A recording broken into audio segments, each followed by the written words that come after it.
When was the last time you had a heart-to-heart talk with a trusted friend that inspired you to be more productive, more motivated, and overall just more authentic and showing up as the woman you knew you were created to be? Well, I'm blessed to be able to say that I have that in my life. But even more importantly, I want to be able to create that for you right here and right now. So grab a cup of coffee and let's chat.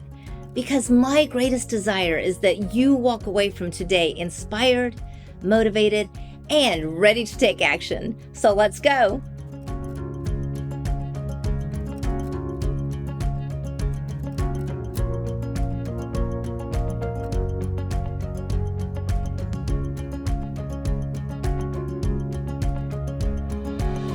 Hey there, beautiful dreamer. Welcome back to the podcast. I'm so thankful you're here. Seriously. Right now, taking intentional time to be poured into.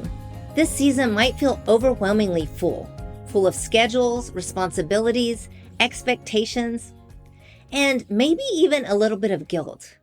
Because no matter how much you do, it never feels like enough. But what if this fall, instead of pushing harder, we decide to fall not apart, but fall into gratitude? Because gratitude is like a superpower. Now, it doesn't erase your to-do list, but it changes how you carry it. It softens the edges of stress and it recenters your heart. And it helps you see the good, even when life feels heavy and overwhelming. So today, I want to invite you to join me in falling into a season of gratitude with 3 simple life-giving ways to make it part of your everyday life. And don't worry, this isn't another thing to add to your to-do list because it's about slowing down, about noticing what's already there, and giving yourself permission to breathe. Step 1, let's start with just one moment. That's it. Let's just start small. Instead of trying to be grateful for everything, just notice one thing. Maybe it's that morning coffee, or the warmth of your blanket on a cold morning, or just that 5 minute of alone time in the car on your drive to work. In fact, I was with a group of women this past weekend who were so excited just to have the bed all to themselves for a couple of nights. So whatever it is, just pause and say thank you to God. This isn't about perfection. It's about living in the moment. Because gratitude is less about what's happening around you and more about what it's stirring up within you. So maybe right now, I want you to just take a deep breath and think, what's one simple thing that I'm thankful for in this very moment? Maybe like I mentioned before, it's that friend who comes alongside you and is honest with you and authentically helps you to grow. Or maybe again, it's that warm cup of coffee that just helps you to get going in the morning. Whatever it is, just begin to recognize the little things in our day-to-day life that sometimes we take for granted that we should actually be more grateful for. Now, step 2, we're going to anchor our gratitude to a routine because you're going to hear me say over and over about the importance of creating habits. And this one isn't any different. So, one of the easiest ways to build a habit of gratitude is to tie it to something that you already do. For example, when you pour your morning cup of coffee, think about one thing that you're thankful for. Or when you brush your teeth, be thankful for the healthy body that's able to carry you throughout the day. Or how about this one? When you're tucking the kids in at night, tell them one thing that blesses you about being their mom. Because these little moments are like anchor points. They're small reminders that gratitude can live right in the middle of your ordinary days. And it's not like you're adding something new. You're just being intentional with what's already there. Now, step number 3 is speak it or write it. Because gratitude grows when it's expressed. There are 3 different things that we need to do to plant something in our minds and our hearts, and you probably learned this in school. We need to see it, we need to say it, and then we need to write it. So, whatever you're grateful for, say it out loud. Then write it down. And then you could send a text or put it on your fridge like you do your kids' homework. In fact, I actually have a gratitude challenge going on right now with several ladies that I'm in community with. And our first step was to create a gratitude journal. And I'd love to challenge you to join us. You could keep a small gratitude journal by your bed, or even make it fun by having a family gratitude jar where you jot down little blessings on a sticky note, put them in the jar, and then I'll read them out at the end of the month. Or maybe you would just pull one out to reread when you're having a bad day and you need to be reminded of those little blessings. Because when you speak gratitude, it changes the tone of your life. When you write it, it changes your perspective. And when you share it, it changes someone else's day too. Okay, here's a little bonus.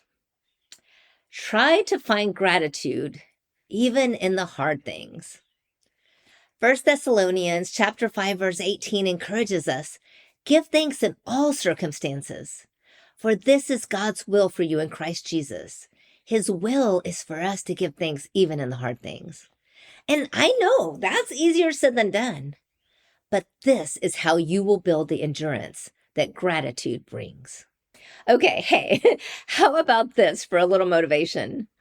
Did you know that gratitude inhibits stress hormones? I've got one even better than that. You're going to love this one. Did you know that there's scientific evidence that the brain can't respond to anxiety and gratitude at the same time? I know, it's crazy, right?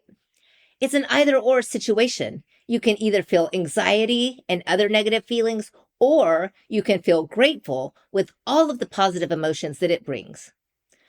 And with the escalation of the number of people dealing with anxiety on a day-to-day basis right now, why wouldn't we want to put this into practice? And the reason is because our brain operates in either a fight or flight or rest and restore mode. It's the purpose of the sympathetic fight or flight mode to protect us in life-threatening situations so our body can respond quickly. I'm thinking about the time I was up in a tree and I thought I was about to be attacked by a mountain lion. But on the other hand, the parasympathetic mode, our rest and restore mode, this is where ideally we like to be most of the time. But in today's world, with the constant stimulation and the stress in our life, it causes us to stay in that fight or flight mode. So how do we retrain ourselves to move out of fight or flight back into that restful, calm state? Well, I'm so glad you asked that because it's exactly what we're talking about today. It's living in an intentional state of gratitude. This has a powerful effect from moving us towards that rest. And when we express gratitude and receive it back, our brain releases dopamine and serotonin, which are the two crucial ingredients that are responsible for our emotions. And then they make us feel better, immediately enhancing our mood. Not to mention that there are way less calories in chocolate. Not only that, but in Alex Korb's article, you can look this up, How Gratitude Shapes Your Brain, he shares how studies have also shown that there's a number of other health benefits to regularly practicing gratitude. It helps with releasing negative emotions, reducing pain, improving the quality of our sleep, and as well as reducing anxiety and depression, like we were talking about earlier. Now, I don't know about you, but I really need all of these things in my life right now. Okay, now that you're aware of the powerful benefits of gratitude, you may even be more inspired to consider creating that gratitude journal. And if you want, you can follow me on Instagram at carolina.sizemore because I'm going to be posting some daily prompts during November to encourage us to list the things that we're thankful for on a more consistent basis and get that habit going. And what the studies show that even more impactful is remembering a time when you received sincere gratitude for something and to rethink about that memory on a regular basis. Which makes me think we should also develop a habit of telling other people how grateful we are for them and the ways that they've impacted our lives as well. Even when things don't go as planned, start asking yourself, what can I be thankful for, even in this situation? Because you may not see the obvious results of what you're looking for right away, and that's okay. Do you remember when we talked about seasons in episode 10? I want you to remember that even the leaves have to fall on the tree before it's able to create something beautiful again in the spring. And that's why our timeless truth for today is from Sterling K. Brown, and it's to always have an attitude of gratitude. So we definitely have to be intentional. We just learned about all of the positive benefits, but it's not going to do us any good if we never put it into practice. So this is going to be our challenge for today. Let's create a weekly gratitude ritual. Maybe it can be Sunday evening at the end of the week. It can be your time to reflect over the past week, and you can set the mood by lighting a candle or playing some worship music. And then take out your journal and ask yourself these questions. What moments this week made me smile, grow, or even feel more blessed? Who impacted my life in a way that I can text or tell them how thankful I am for what they did for me? Who showed me gratitude? Or who told me how I've impacted their life this week? Then write these moments down in your journal. Or if you don't have a journal, use the note app on your phone. Just don't skip this step. This way you can go back and reflect on these things when you start to feel that fight or flight mode creeping back up. And then they're going to turn into habits, and they're going to go from a momentary gratitude into a lifestyle. And before you know it, you're not just practicing gratitude, you're living it. And that's the goal that I'm striving for in this season of my life. I hope you are too. So as we navigate during this fall season together, I hope you let the stress and busyness fall away. And you let the pressure of expectations fall off of your shoulders. And you let your heart fall gently into the season of gratitude, into a season of peace, presence, and joy.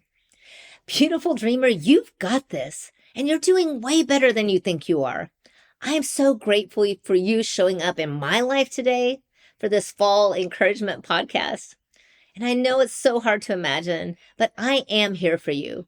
I'm here to help you become the woman that God created you to be and to fulfill every single purpose that He's assigned to you for your life. So let's get out of that fight or flight stressful mode together. Let's build this new healthy habit of gratitude so that we can become more productive and more impactful to the people we love and to the world around us. And don't forget, by consciously practicing gratitude, we can train our brain, those neural pathways that Dr. Caroline Leaf teaches about. We can teach them to focus on more positive thoughts and emotions, which is going to move us out of that stressful lifestyle into a more restful and relaxing lifestyle, finding peace in the midst of busyness as we learn how to slow down and to be thankful, and ultimately producing the fruit that we've been craving for by improving our overall health and well-being. So until next time, remember our timeless truth, to always have an attitude of gratitude. So I want you to take a deep breath, grab that journal and a cup of coffee, and let's fall into gratitude together. And remember, happily ever after isn't a lie.